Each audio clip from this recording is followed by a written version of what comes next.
Hello and welcome to episode number 7 of Geek Speak with Envision IT, a podcast for business leaders and technology experts that like to stay on top of the latest security news and listen to interviews with insightful industry leaders.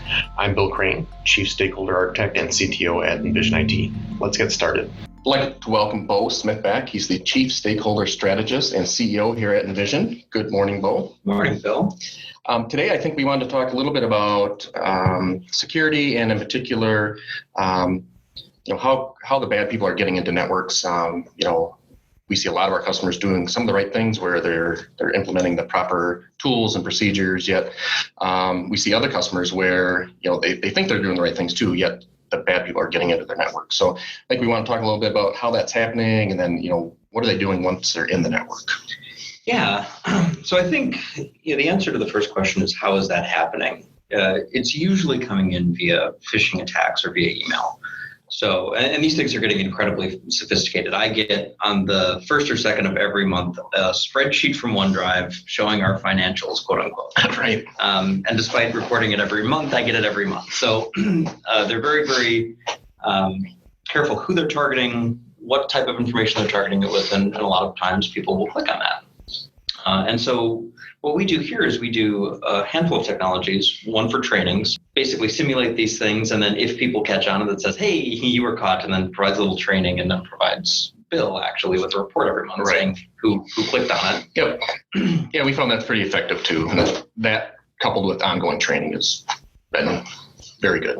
Probably the most effective thing you can do. Right. But there are some technology controls you can throw around it too. So we use something called ATP, which is an Office 365 product that stands for Advanced Threat Protection.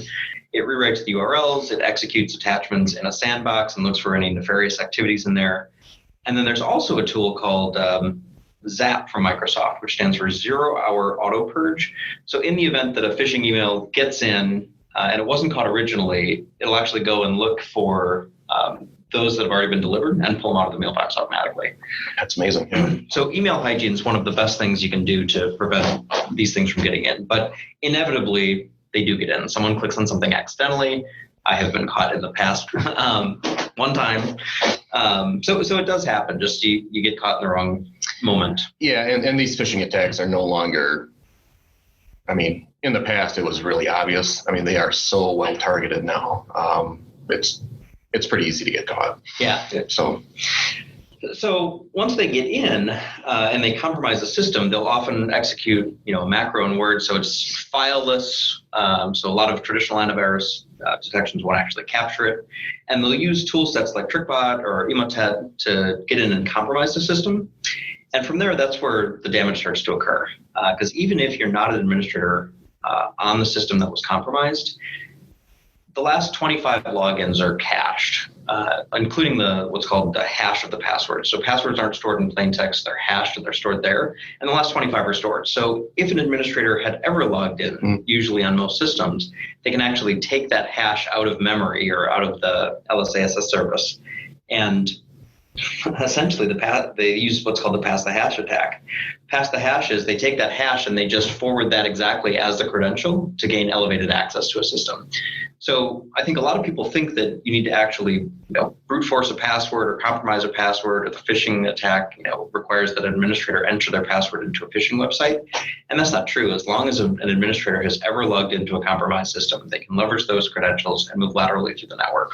Yeah, which unfortunately is very likely. Incredibly likely. Thinking that, an administrator set up probably every single system out there at some point in time and logged in with an administrative credentials. Right.